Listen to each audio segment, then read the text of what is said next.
A palavra de Deus afirma que o Senhor Jesus veio ao mundo e morreu para oferecer à humanidade a chance da salvação. Sim, precisamos ser salvos e, de fato, existe a salvação para aqueles que escolhem o Senhor Jesus como Senhor e Salvador e se entregam a Ele. Mas será que todos serão salvos? Para onde nossa alma irá no dia que dermos o nosso último suspiro? Vamos responder a estas e outras perguntas neste vídeo e também vamos orar para que você receba a salvação. Então, fique conosco até o final e não esqueça de curtir, se inscrever no canal e ativar o sininho para que você possa receber mais mensagens de fé. Quero convidar você a refletir sobre um dos questionamentos mais profundos da humanidade. Para onde vai a nossa alma após a morte? Vamos buscar agora compreender o que a Bíblia nos ensina sobre o destino eterno da alma. A fé cristã reconhece a dualidade do ser humano. Somos compostos por um corpo físico, que é mortal, e por uma alma, que é eterna. A morte marca a separação desses dois elementos, libertando a alma de seu corpo terreno. Mas para onde ela irá? A realidade é que a Bíblia é a palavra de Deus, e ela nos apresenta apenas duas opções: o céu, uma vida eterna com Deus, e o inferno, um lugar de sofrimento eterno. O céu é descrito como um lugar de perfeita felicidade, paz e comunhão plena com Deus. Já o inferno é retratado como um local de sofrimento e tormento eterno, separado da presença divina. A Bíblia fala de maneira direta e sem espaço para interpretações que, ao morrer, a pessoa irá para um destes dois lugares. E o que determina isso é como ela viveu sua vida na terra e as escolhas que ela fez. Veja o que está escrito no Evangelho de Lucas, no capítulo 16, versículos 19 a 31. Ora, havia certo homem rico que se vestia de púrpura e de linho finíssimo, e que todos os dias se regalava esplendidamente. Havia também certo mendigo, chamado Lázaro, coberto de chagas, que jazia à porta daquele, e desejava alimentar-se das migalhas que caíam da mesa do rico, e até os cães vinham lamber-lhe as úlceras. Aconteceu morrer o mendigo e ser levado pelos anjos para o seio de Abraão. Morreu também o rico e foi sepultado. No inferno, estando em tormentos, levantou os olhos e viu ao longe a Abraão e Lázaro no seu seio. Então, clamando, disse: Pai Abraão, tem misericórdia de mim, e manda a Lázaro que molhe em água a ponta do dedo e me refresque a língua, porque estou atormentado nesta chama. Disse, porém, Abraão: Filho, lembra-te de que recebeste os teus bens em tua vida, e Lázaro igualmente os males. Agora, porém, aqui ele está consolado, tu em tormentos. E além de tudo, está posto um grande abismo entre nós e vós, de sorte que os que querem passar daqui para vós outros não podem, nem os de lá passar para nós. Então replicou: Pai, eu te imploro que o mandes à minha casa paterna, porque tenho 5 irmãos, para que lhes dê testemunho, a fim de não virem também para este lugar de tormento. Respondeu Abraão: Eles têm Moisés e os profetas, ouçam-nos.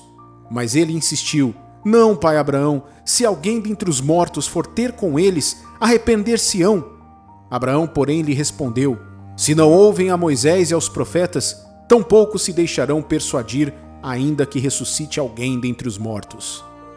Essas palavras que você acabou de ouvir foram ditas pelo próprio Senhor Jesus. É conhecida como a parábola do rico e do Lázaro.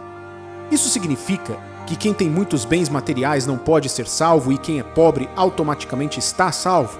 Não. O que Jesus fala nessa história é que tanto um quanto o outro tiveram seus momentos bons e ruins na vida, um mais do que o outro. Porém, Lázaro, mesmo com todos os problemas, escolheu viver para Deus e não se apoiou nos bens materiais, algo que o homem rico fazia. Aqui também, Jesus descreve o inferno como um lugar de tanto tormento que até mesmo uma gota de água na ponta do dedo já refrescaria o homem rico. Não sei você, mas em dias de muito calor, ou em que me exercitei muito ou caminhei longas distâncias sem beber água, quando chego em casa encho um copo grande com água gelada e tomo com tanta intensidade que parece que vou morrer de sede. Agora, imagine se você caminhasse por quilômetros no calor de 40 graus e chegasse em casa e tivesse apenas uma gota para tentar saciar sua sede. Você acha que isso seria suficiente? Claro que não. Mas o inferno é um lugar tão quente e de tanto tormento que até mesmo uma simples gotinha de água já seria suficiente para trazer algum refresco ao homem rico. Essa é a intensidade do sofrimento no inferno. Outra coisa que também chama nossa atenção é o fato de o homem rico pedir que Abraão enviasse Lázaro até a casa de sua família para alertar como era o inferno, para que seus pais e seus irmãos soubessem como é e tomassem a decisão de seguir a Deus. Mas a Bíblia diz claramente que há um abismo entre o céu e o inferno, que ninguém pode passar de um lugar para o outro.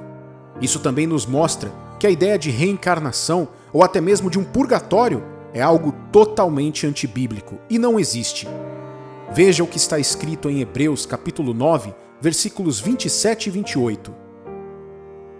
E assim, como aos homens está ordenado morrerem uma só vez, vindo depois disto o juízo, assim também Cristo, tendo se oferecido uma vez para sempre, para tirar os pecados de muitos, aparecerá segunda vez, sem pecado, aos que o aguardam para a salvação. O ponto central da nossa fé reside na salvação da alma através da fé em Jesus Cristo. A Bíblia nos ensina que Jesus veio à Terra para morrer em sacrifício pelos nossos pecados, abrindo caminho para a redenção da humanidade. Ao aceitarmos Jesus como Senhor e Salvador, reconhecemos nossa pecaminosidade e necessidade de perdão, depositando nossa fé na obra expiatória de Jesus.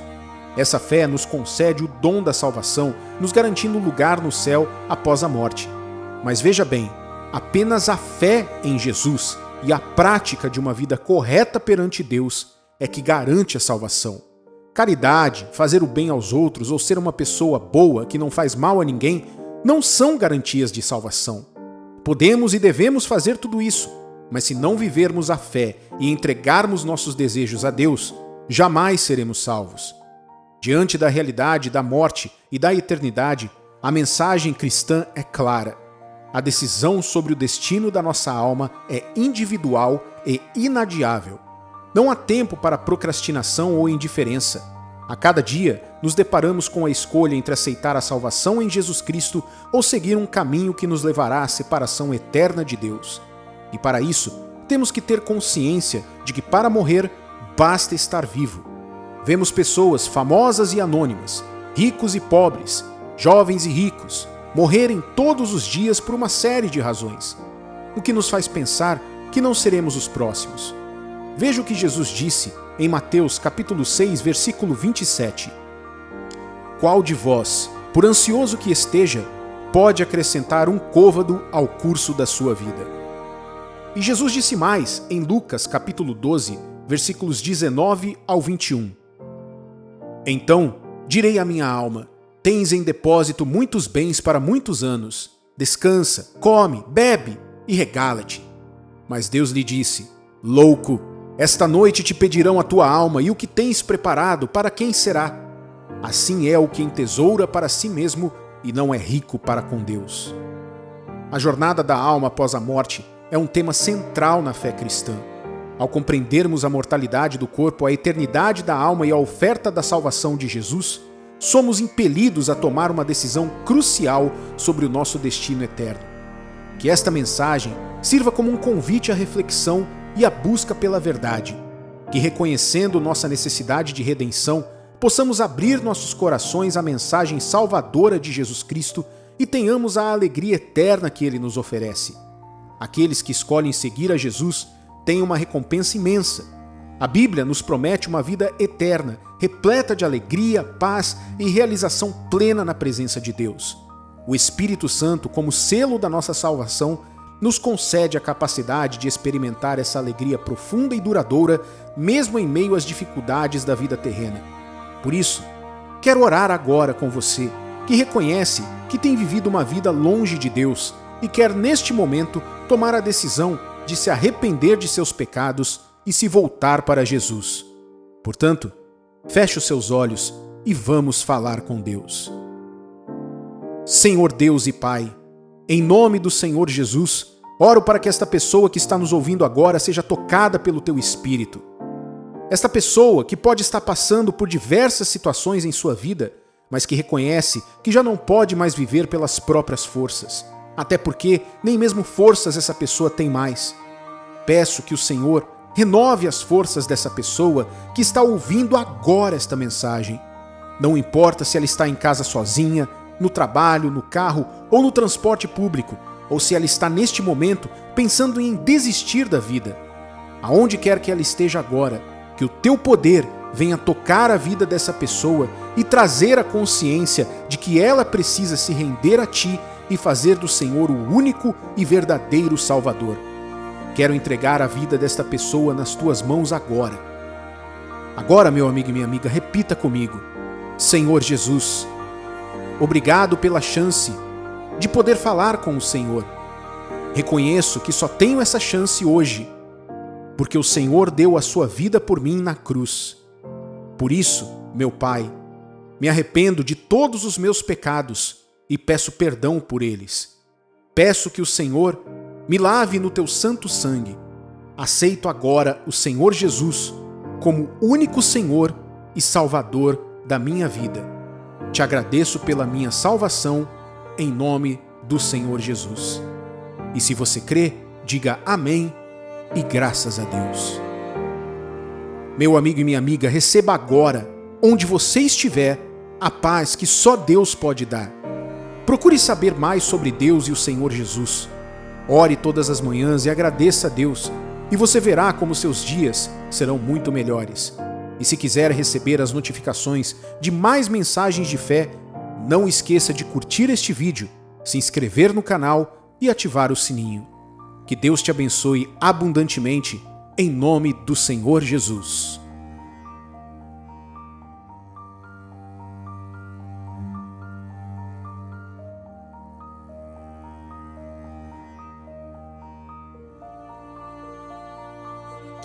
Nos ensinamentos sagrados, existem 3 passos essenciais para a salvação. Em primeiro lugar, devemos nos arrepender, como está escrito em Isaías capítulo 55, versículo 6. Buscai o Senhor enquanto se pode achar, invocai-o enquanto está perto. Essa passagem nos exorta a buscar a Deus e demonstra a urgência do momento. Em segundo lugar, somos chamados a crer ou ter fé, como diz Atos capítulo 16, versículo 31. Crê no Senhor Jesus e serás salvo, tu e a tua casa. Esta nos lembra que a fé no Senhor Jesus leva à vida eterna. Por último, a confissão é fundamental, pois Romanos 10, 9 afirma que confessar com a boca e crer no coração garante a salvação. Esses 3 passos constituem o alicerce da salvação, mas certas atitudes e comportamentos podem derrubar isso. Vamos explorar 7 tipos de pessoas que não serão salvas. Número 1. Aqueles que confiam em si mesmo podem ter perdido uma lição crucial da sabedoria de Deus em Salomão, através de Provérbios capítulo 3, versículos 5 e 6, que diz: confie no Senhor de todo o seu coração e não dependa do seu próprio entendimento. Busque a vontade dele em tudo que você fizer e ele lhe mostrará qual caminho a seguir. Quando as pessoas confiam apenas em si mesmas, elas ignoram a mão de Deus nas suas realizações. Não há reconhecimento da sua graça ou gratidão por suas bênçãos. A salvação depende da confiança, da fé em Deus. Mas muitos recusam este convite devido à sua falta de confiança. Refletir sobre os erros do passado muitas vezes revela um padrão de autossuficiência em vez de confiança na orientação de Deus. Se você se encontrou no caminho errado, é provável que você estivesse se apoiando no seu próprio entendimento em vez de confiar em Deus. Vamos fazer uma pausa e refletir sobre isso por um momento. As palavras são claras, não são?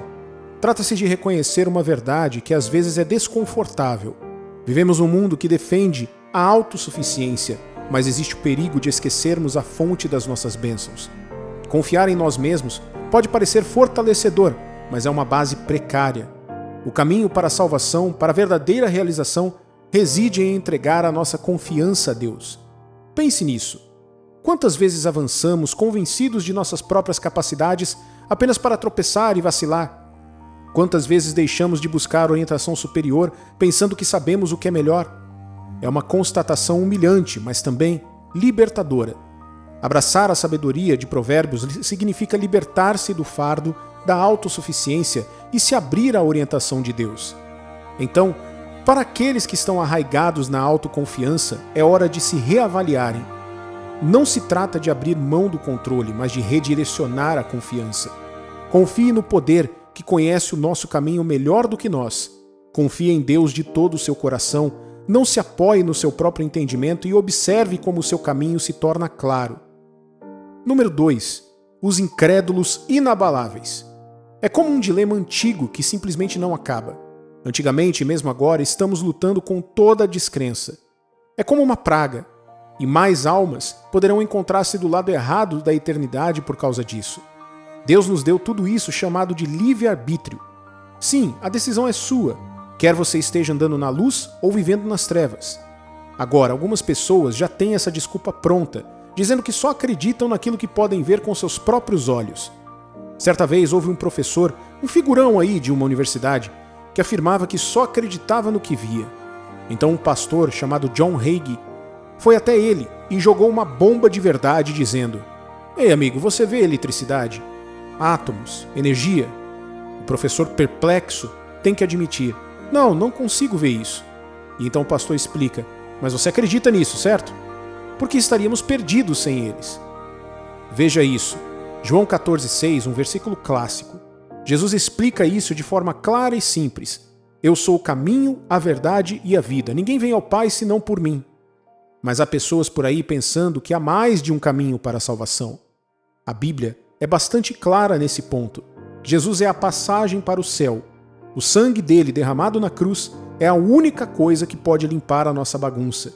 E não esqueçamos, essa coisa de descrença não é nova, já existe desde sempre. Eva, Moisés, Arão e os israelitas.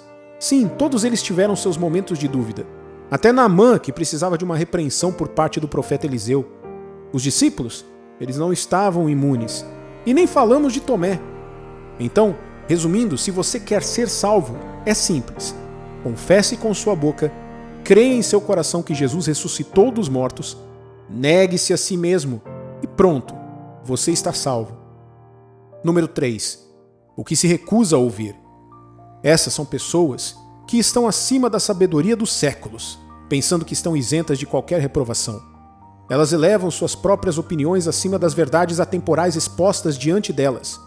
Em vez de abraçar a profunda sabedoria de todos os tempos, transformam os ensinamentos sagrados em mera ficção e contos fantasiosos, rejeitando a profunda orientação dada ao longo de gerações.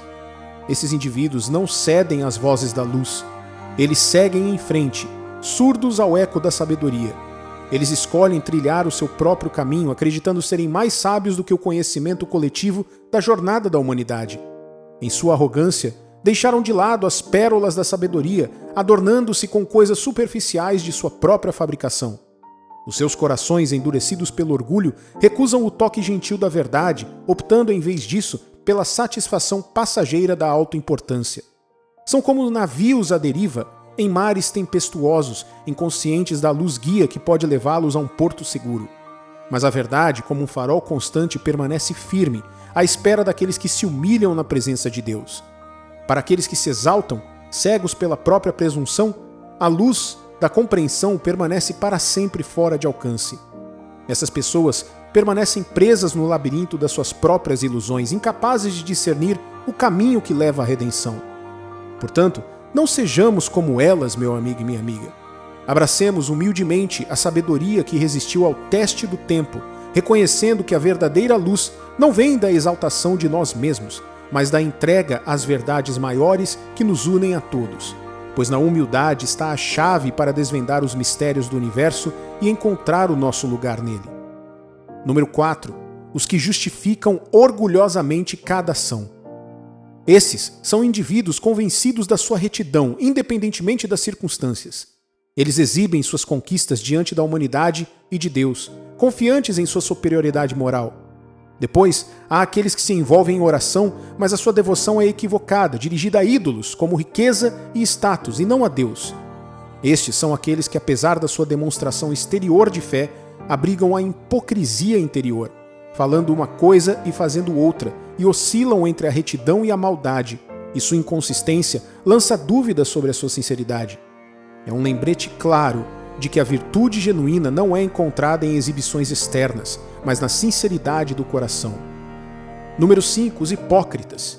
Esses indivíduos, semelhantes aos fariseus de antigamente, impunham sua santidade como arma, atacando com a língua o caráter dos outros. A sua justiça própria é tão ofuscante que temem ser contaminados apenas pela presença daqueles que consideram indignos. Essas pessoas não vivem pela palavra de Deus, mas pelos seus próprios padrões, criando uma versão da justiça que se adapte aos seus próprios desejos, em vez de se submeterem à verdadeira vontade de Deus. Em essência, elas se exaltaram ao status de deuses, acreditando que não precisam de uma autoridade superior. Na sociedade de hoje, vemos uma prevalência alarmante de egocentrismo. Muitos nutrem preconceitos profundos, recusando-se a interagir com pessoas de origens ou culturas diferentes. No entanto, essa atitude vai contra o mandamento de Deus de que todos são criados iguais. Tal comportamento é um pecado grave aos olhos de Deus, que criou cada um à sua imagem, merecedor de amor e respeito. Esses indivíduos precisam reconhecer o erro dos seus caminhos e se humilharem diante da verdade. Pois a verdade detém poder e autoridade e cabe a nós atender ao seu chamado. Devemos deixar de lado nosso orgulho e abraçar a unidade da humanidade, celebrando as nossas diferenças como um testemunho da riqueza da criação de Deus. Só então poderemos compreender verdadeiramente a profundidade do seu amor e o verdadeiro significado da justiça. Número 6. Deus não pode salvar aqueles que não creem. Veja o que está escrito em João capítulo 12, versículo 37. E embora tivesse feito tantos sinais na sua presença, não creram nele. É simples. Creia no Senhor Jesus e você será salvo. Repita comigo. Creia no Senhor Jesus e você será salvo. Se alguém não crê, a culpa é dessa pessoa? Com certeza, se ela se recusar a ouvir a palavra de Deus. Um professor universitário me disse uma vez: só acredito naquilo que posso ver. Ele sabia que eu era um pregador. Eu respondi: ah, é mesmo? Você vê átomos? Sim, disse ele. A ciência tem tudo a ver com átomos. Mostre-me um, eu desafiei. Você consegue ver a energia? Não. Eletricidade? Não. Gravidade, ideias, um Deus invisível? Não consigo ver nada disso. Mas guarde minhas palavras. Um dia eu verei Deus face a face. Eu creio em Jesus, e deixe-me dizer, depois de caminhar com ele por mais de 40 anos, ele nunca me decepcionou. Claro, já falei bastante com ele, mas ele é fiel até o fim. Está escrito em João, capítulo 5, versículo 39. Examinai as Escrituras, porque julgais ter nelas a vida eterna, e são elas mesmas que testificam de mim. Jesus disse: eu sou a porta, ninguém vem ao Pai senão por mim. Não há outro caminho para a salvação, senão através de Jesus Cristo. Buda não pode te salvar. O islamismo não pode te salvar. Maria ou nenhuma outra imagem de santo pode te salvar. Dinheiro, poder, conhecimento? Não, também não podem salvar você. Somente o sangue de Jesus pode. Você está indo para o céu porque fez de Jesus o Senhor da sua vida. Vamos louvá-lo neste lugar. Número 7. Os que já morreram sem aceitar Jesus. Já fui abordado inúmeras vezes com pedidos chorosos para orar pelos entes queridos que já partiram.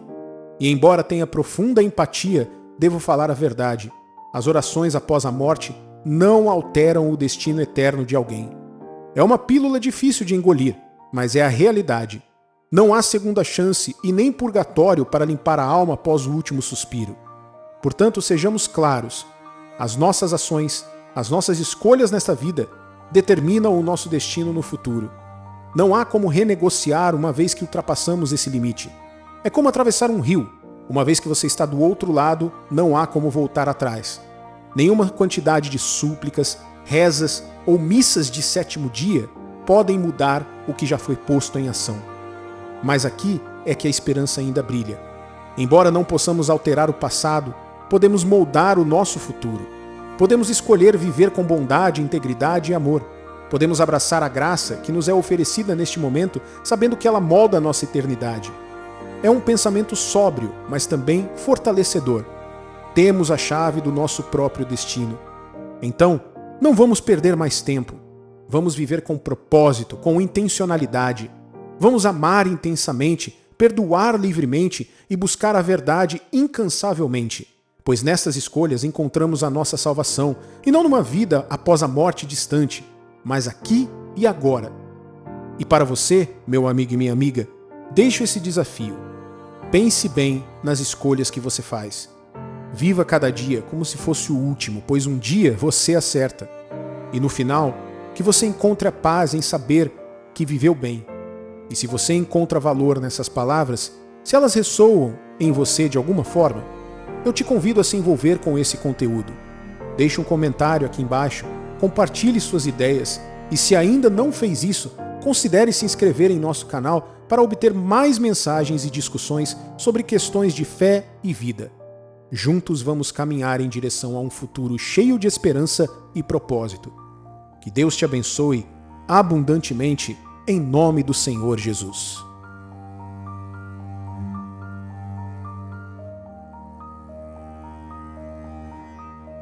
Você sabia que Satanás já esteve no céu? Sim, ele morava no céu. A Bíblia revela claramente que o diabo já viveu na presença de Deus. Não é nenhuma surpresa que ele possua amplo conhecimento sobre a raça humana e esteja determinado a destruí-la por meio do engano. Este arqui-inimigo de Deus é um mestre enganador. Em seu orgulho e arrogância, Satanás acreditou que poderia se levantar e se rebelar com sucesso contra Deus. Essa rebelião levou à queda final de sua posição exaltada dada por Deus e ele foi lançado à terra junto com os anjos que enganou. Se Satanás conseguiu enganar os anjos, tenha certeza de que ele tem capacidade de enganar muitas pessoas. A Bíblia mostra claramente como Lúcifer caiu de sua exaltada posição dada por Deus em Apocalipse capítulo 12, versículos 7 ao 9. Houve peleja no céu. Miguel e seus anjos pelejaram contra o dragão. Também pelejaram o dragão e seus anjos. Todavia não prevaleceram, nem mais se achou no céu o lugar deles. Ele foi expulso o grande dragão, a antiga serpente, e que se chama Diabo e Satanás, o sedutor de todo o mundo. Sim, foi atirado para a terra e com ele os seus anjos. O diabo vive para enganar a humanidade a partir da verdade. O mesmo enganador que enganou o primeiro homem e a primeira mulher também está hoje a influenciar numerosos líderes mundiais, políticos e celebridades e procura enganar e destruir o mundo inteiro. O objetivo de Satanás é impedir as pessoas de abraçarem os caminhos de Deus, o que as prepararia para a segunda vinda de Jesus. Portanto, é crucial estar ciente dessas verdades e permanecer vigilante contra os enganos do inimigo. Meu amigo e minha amiga, quero que preste muita atenção a este vídeo para que você esteja adequadamente informado e enraizado na verdade até a volta de nosso Senhor Jesus. Quero encorajar você a assistir este vídeo até o final e participar das orações que faremos por você. Além disso, curta este vídeo, se inscreva em nosso canal e compartilhe pelo menos uma vez para nos ajudar a alcançar mais pessoas. Ao fazer isso, você estará espalhando o Evangelho, tocando mais vidas e avançando o reino de Deus. Muitos de nós, frequentemente, contemplamos como o mundo seria um lugar melhor sem o mal. E a verdade é que o mundo seria um lugar melhor sem Satanás. Considere isso por um momento. A rebelião de Satanás no céu marca o primeiro exemplo de pecado e desobediência a Deus. Ele conseguiu convencer 1/3 dos anjos no céu a se juntarem a ele na rebelião contra o Deus Todo-Poderoso. Apesar disso, ele foi dominado e lançado por terra. Desde então, ele prometeu enganar a humanidade para a destruição eterna. O diabo passou a enganar o primeiro homem e a primeira mulher criados por Deus no jardim do Éden, os levando a desobedecer a Deus. Essa desobediência marcou o início do pecado e a humanidade tem sido desde então sujeita à sua influência. Por que Satanás engana as pessoas? A resposta é simples. Ele procura ganhar seguidores que cairão com ele na condenação. Ele sabe que está condenado para sempre e, portanto, quer a criação valiosa de Deus, os humanos, com ele ali. Então, ele vira as pessoas contra Deus através do engano, as levando à desobediência e, eventualmente, à sua própria destruição. Este é o seu plano mestre. O poder de Satanás reside na sua capacidade de enganar as pessoas. Muitas pessoas desconhecem esse fato, o que as leva a cair nessa armadilha. Você já considerou as inúmeras pessoas que foram vítimas dos truques do diabo? Ele não apenas enganou Adão e Eva, mas também levou Caim a matar seu irmão Abel. Desde então, Satanás tem enganado inúmeras multidões de pessoas, escravos e reis, jovens e velhos, pobres e ricos, medrosos e ousados. É alarmante perceber que enquanto você assiste a este vídeo agora, ele está enganando alguém, fazendo essa pessoa acreditar em suas mentiras em algum lugar por aí. Portanto, é fundamental permanecer vigilante contra o engano do diabo e buscar a verdade que leva à liberdade e à salvação. Quando Jesus falou sobre os sinais dos últimos dias, um aspecto crucial que ele destacou foi o engano. Veja o que diz Mateus, capítulo 24, versículos 23 ao 25. Então, se alguém vos disser, eis aqui o Cristo, ou ei-lo ali, não acrediteis, porque surgirão falsos cristos e falsos profetas, operando grandes sinais e prodígios para enganar, se possível, os próprios eleitos. Vede que vos-lo tenho predito. Devemos ser cautelosos com a habilidade sutil, porém estratégica do diabo. Não se deixe enganar acreditando em suas mentiras. Jesus advertiu que, se possível, até os eleitos seriam enganados. Quem são os eleitos? São aqueles que creem. Por isso, meu amigo e minha amiga, é fundamental estar atento a isso. Sinais e maravilhas por si só são insuficientes para confirmar que aqueles que os realizam são enviados por Deus. Em alguns casos, eles não são de Deus. Devemos ser gentis como as pombas e ainda assim sagazes como as serpentes, pois estamos vivendo nos últimos dias. Se as pessoas realizam sinais e maravilhas, mas não pregam a verdade da palavra de Deus, é seguro concluir que elas não carregam a verdade e não são de Deus. São indivíduos que Jesus repudiará no último dia, conforme mencionado em Mateus capítulo 7, versículos 21 ao 23. Nem todo o que me diz, Senhor, Senhor, entrará no reino dos céus, mas aquele que faz a vontade de meu Pai que está nos céus. Muitos naquele dia hão de dizer-me, Senhor, Senhor, porventura não temos nós profetizado em teu nome?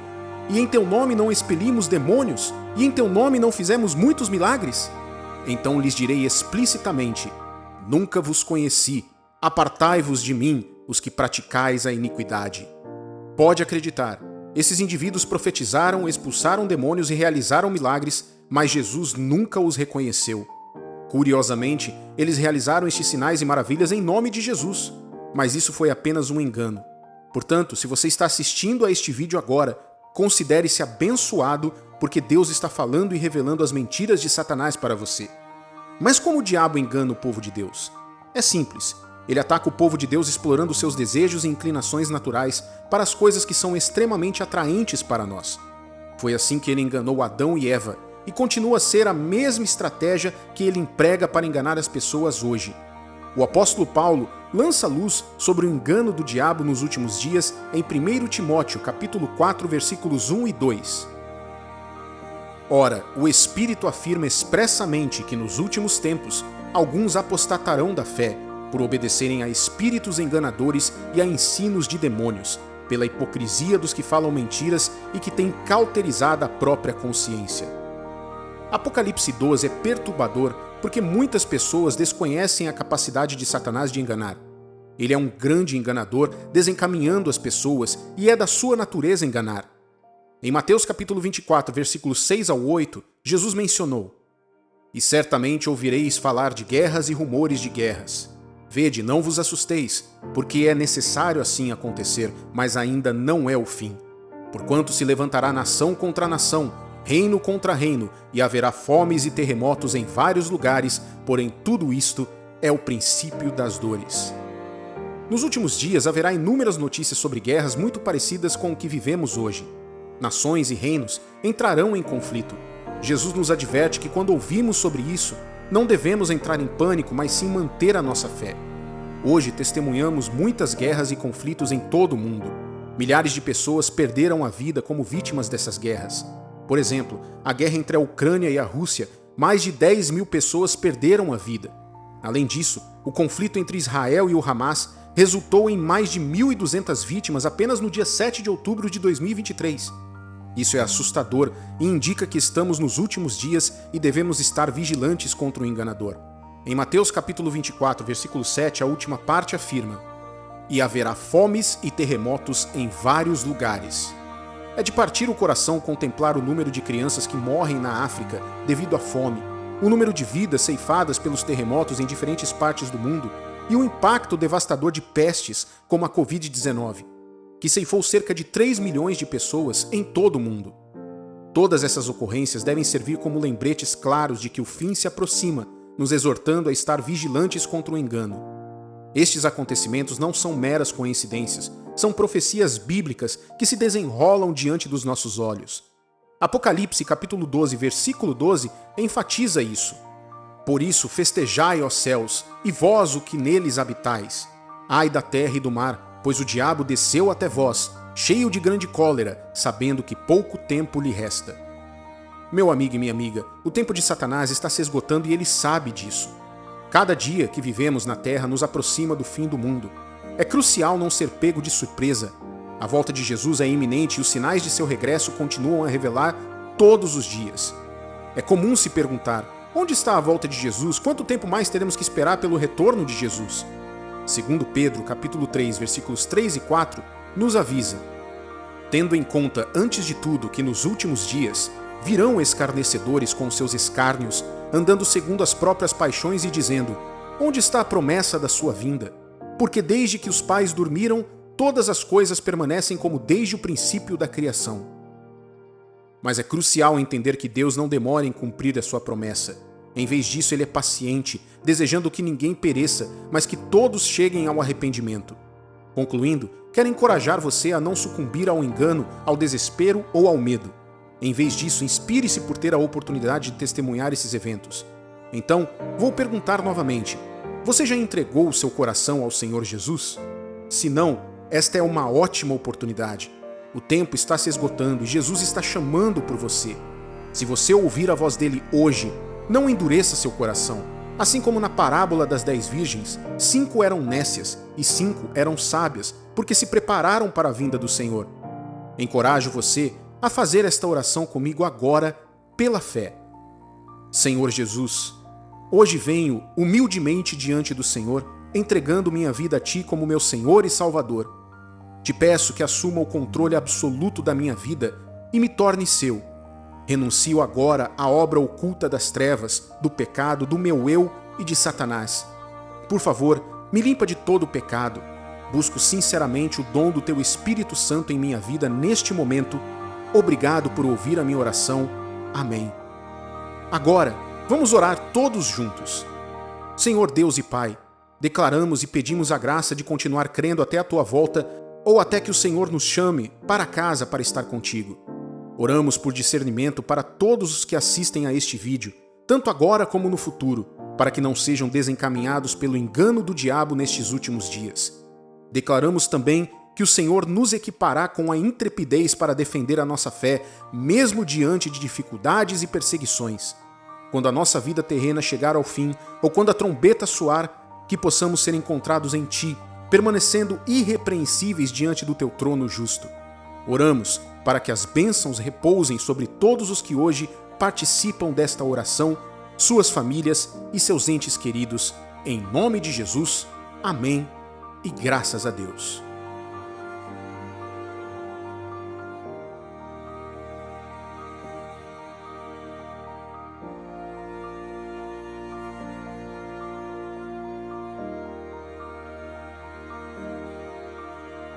Será que seu nome será encontrado no livro da vida e você será digno de passar a vida eterna com Jesus no grandioso dia?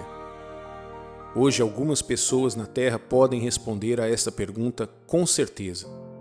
A maioria das pessoas simplesmente seguem com suas vidas, presumindo que não há necessidade de abordar um assunto tão delicado. Mas isso é algo que determinará onde você passará a sua eternidade, seja no céu ou no inferno. Por favor, deixa eu te lembrar que o céu e o inferno são reais.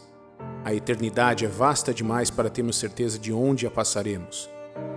Ela compreende incontáveis eras sem fim.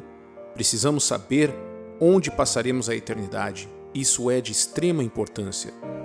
Tornou-se uma noção popular de que céu e inferno são invenções religiosas concebidas para incutir medo e manter o controle das pessoas. Mas isso não é verdade.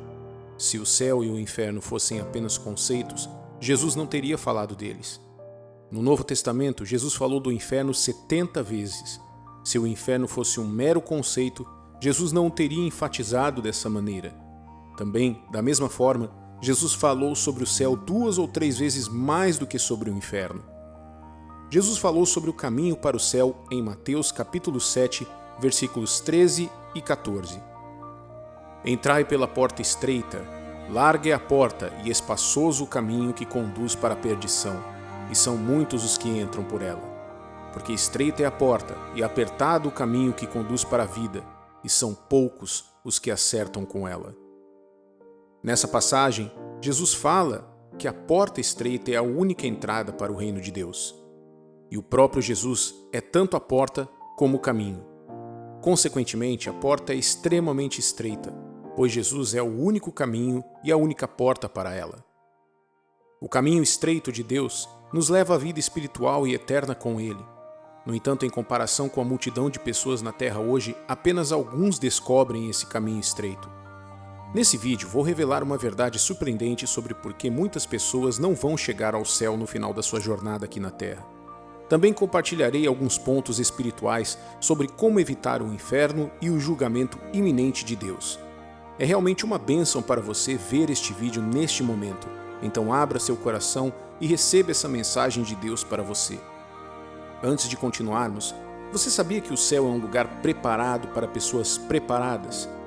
Você pode estar se perguntando como isso seria possível. Jesus disse aos seus discípulos em João 14 que ele iria preparar um lugar para eles, para que pudesse voltar e levá-los consigo. Portanto, o céu é um lugar meticulosamente preparado exclusivamente para aqueles que estão preparados para viver nele. E você, meu amigo e minha amiga, será que você está preparado ou preparada? Antes de responder, vamos considerar a verdadeira razão pela qual muitas pessoas não vão para o céu. A razão é simples, é por causa do pecado. O que exatamente é o pecado? A Bíblia nos ensina que pecado é desobediência a Deus. O primeiro homem e a primeira mulher que Deus criou o desobedeceram. Satanás levou Adão e Eva a quebrar a lei de Deus, marcando o primeiro caso de pecado na história humana. Gênesis capítulo 3, versículos 6 e 7, narra essa história. Vendo a mulher que a árvore era boa para se comer, agradável aos olhos e a árvore desejável para dar entendimento, tomou-lhe do fruto e comeu, e deu também ao marido, e ele comeu. Abriram-se então os olhos de ambos, e percebendo que estavam nus, coseram folhas de figueira e fizeram cintas para si. Esse único ato de desobediência alterou toda a natureza e comportamento da humanidade, impactando significativamente o curso do mundo. Pecado é desobediência à palavra de Deus. É qualquer ato de rebelião contra Deus. Envolve agir de acordo com os próprios desejos contrários à palavra e à vontade de Deus. Tendo compreendido o que é o pecado, é crucial discutir como ele funciona. Muitas pessoas hoje não têm consciência de que o pecado é principalmente uma natureza antes de se manifestar como um ato. A natureza do pecado é inerente a cada pessoa. É por isso que ninguém ensinou a você como contar sua primeira mentira. Por natureza você já sabia mentir. À medida que crescemos naturalmente, a tendência ao ódio começa a se desenvolver. As pessoas podem te ensinar a canalizar o ódio contra as coisas e os outros, mas essa habilidade não é ensinada. Da mesma forma, nenhum de nós foi ensinado a buscar vingança, mas à medida que amadurecemos, começamos a desejar vingar os erros percebidos pelos outros. Esses comportamentos afirmam que o pecado é uma natureza. É por isso que Davi reconheceu que nasceu e foi moldado na iniquidade. Visto que essa natureza está dentro da pessoa, pecar não é apenas um comportamento, mas uma fonte de prazer. É por isso que muitas pessoas hoje sentem prazer em fazer o mal, já que a Bíblia confirma que o pecado é prazeroso. Você sabe por que muitas pessoas são enredadas pelo pecado? É simplesmente porque elas encontram prazer nisso, desfrutam da aprovação que advém de desafiar a palavra de Deus e estão contentes com os elogios que recebem por se associarem com pessoas influentes na sociedade. Veja o que diz Hebreus capítulo 11, versículo 25. Ele preferiu sofrer com o povo de Deus em vez de gozar por pouco tempo os prazeres do pecado. É por isso que devemos ser cautelosos, pois o pecado proporciona prazer e satisfação temporários, mas é seguido por culpa silenciosa e destruição potencial. O pecado não abrange apenas a fornicação, a embriaguez, a idolatria, o ódio, a inveja e coisas do gênero. Ele é a manifestação que confirma a presença da natureza pecaminosa inerente a cada pessoa. Romanos, capítulo 3, versículo 23 diz: Pois todos pecaram e carecem da glória de Deus. Isso indica que, mesmo sem manifestar atos pecaminosos, uma pessoa ainda é pecadora porque a natureza do pecado reside dentro dela. A solução reside em crer na obra consumada de Jesus na cruz para lidar com essa natureza pecaminosa. O mundo foi criado para te induzir a amar e a se entregar ao pecado. Isso ocorre porque Satanás é o governante desse mundo. Ele governa os sistemas do mundo. Inúmeras distrações são abundantes, seja na rua, nos shoppings ou no cinema. Ele posicionou estrategicamente seus agentes para introduzir o prazer do pecado onde quer que você vá. Veja o que nos adverte 1 João capítulo 2, versículos 15 ao 17. Não ameis o mundo, nem as coisas que há no mundo. Se alguém amar o mundo, o amor do Pai não está nele. Porque tudo que há no mundo, a concupiscência da carne, a concupiscência dos olhos e a soberba da vida, não procede do Pai, mas procede do mundo. Ora, o mundo passa, bem como a sua concupiscência. Aquele, porém, que faz a vontade de Deus, permanece eternamente. Isso indica que o sistema foi estabelecido por pessoas pecadoras para operar sem Deus. A sociedade, os objetivos, os pensamentos, as religiões e os modos de vida derivam da natureza decaída da humanidade. De acordo com a palavra de Deus, o mundo não conhece a Deus. O mundo não tem consciência do que são os verdadeiros cristãos. O mundo mantém uma animosidade contra Deus e os cristãos verdadeiros, e está sob controle de Satanás. Deus selecionou cristãos no mundo para serem seu povo especial. A batalha é, portanto, entre Satanás e os humanos. Ele se esforça para sujeitar todos ao julgamento de Deus para que o mesmo julgamento sob o qual ele está se aplique a todas as pessoas. A todo custo, ele retrata a desobediência à lei de Deus como algo atraente, visando que os indivíduos caiam em seus esquemas e sejam condenados por Deus. No entanto, é sua escolha sucumbir ao engano e à manipulação dele, pois Satanás não pode te controlar. Deus concedeu às pessoas o livre-arbítrio. Agora que estabelecemos que o pecado é a razão, vamos considerar por que os pecadores não podem entrar no céu. Deixe-me compartilhar 2 motivos. A primeira razão é os pecadores que carregam sobre eles a penalidade do pecado. Meu amigo e minha amiga, o pecado traz consigo uma consequência. O salário do pecado é a morte, como o apóstolo Paulo capta lindamente em Romanos, capítulo 6, versículo 23. Porque o salário do pecado é a morte, mas o dom gratuito de Deus é a vida eterna em Cristo Jesus, nosso Senhor. Contudo, a boa notícia é que Jesus pagou a pena de morte, para que não tenhamos que morrer. No entanto, qualquer pessoa que se recuse a crer indica sua falta de interesse na oferta de vida de Deus. O pecado realmente paga salários aos seus escravos, e o salário é a morte. Essa morte acarreta a separação eterna de Deus. Cada escravo do pecado recebe exatamente o que merece e ganha através do seu comportamento. Que comportamento é esse? Eles rejeitam a oferta de vida de Deus. Essa é a escolha mais absurda que qualquer pessoa pode fazer. Contudo, o que Deus dá aos seus servos não é um salário, mas um dom, que é a vida eterna. Isso não é o que eles merecem, porque nunca poderiam merecer isso.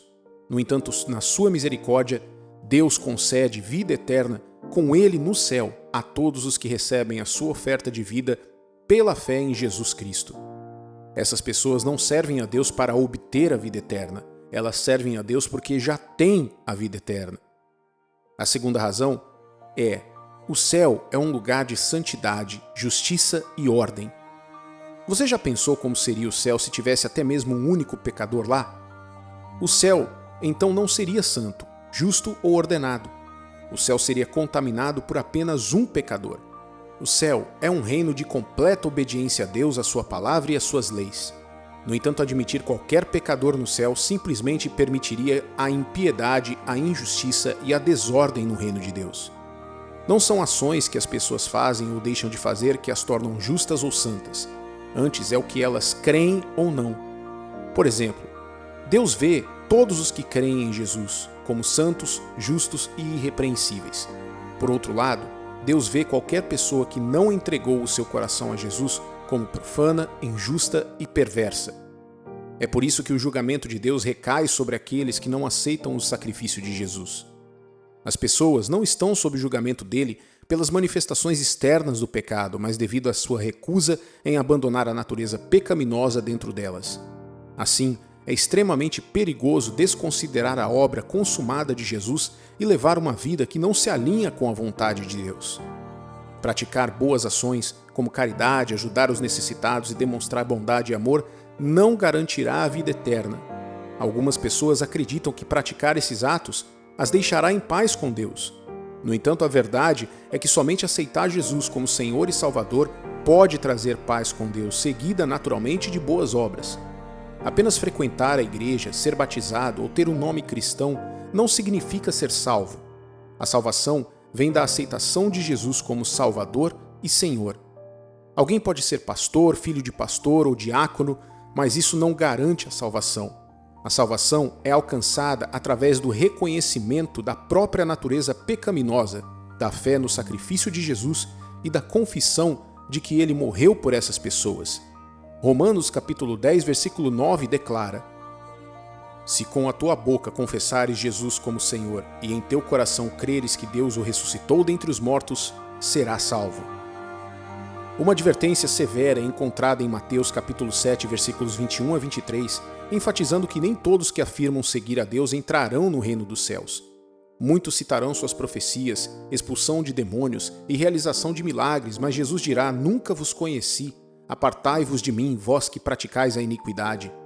Essa escritura nos lembra que as boas obras por si só não podem garantir a salvação. É crucial compreender que a capacidade de pregar sermões não significa santidade e a capacidade de realizar milagres não é indicativa de salvação. Agora, será que é concebível que aqueles que não são servos genuínos de Deus profetizem, transmitam a mensagem de Deus às pessoas e realizem milagres? Sim, é possível. Considere Judas Iscariotes, que era um ladrão, influenciado por um demônio, e não era um seguidor genuíno de Jesus. No entanto, ele recebeu poder e autoridade de Jesus junto com outros 70, quando Jesus os enviou para pregar o evangelho e expulsar demônios. Balaão também profetizou e proclamou belas verdades, mas era um homem mau. No dia do juízo, Jesus não negará as palavras desses falsos profetas. No entanto, ele está plenamente consciente de que é possível não ter salvação, mas ainda assim ser capaz de se dirigir a ele como Senhor e realizar milagres em seu nome. Jesus não lhes dirá: Eu já te conheci, mas não te conheço agora. Em vez disso, suas palavras serão: Nunca te conheci. Em essência, esses falsos profetas nunca foram suas ovelhas, nunca pertenceram a ele e nunca foram filhos de Deus. Encorajo você a tomar essa decisão hoje ao responder essa pergunta: Você tem um relacionamento com Jesus que garantirá a sua entrada no céu?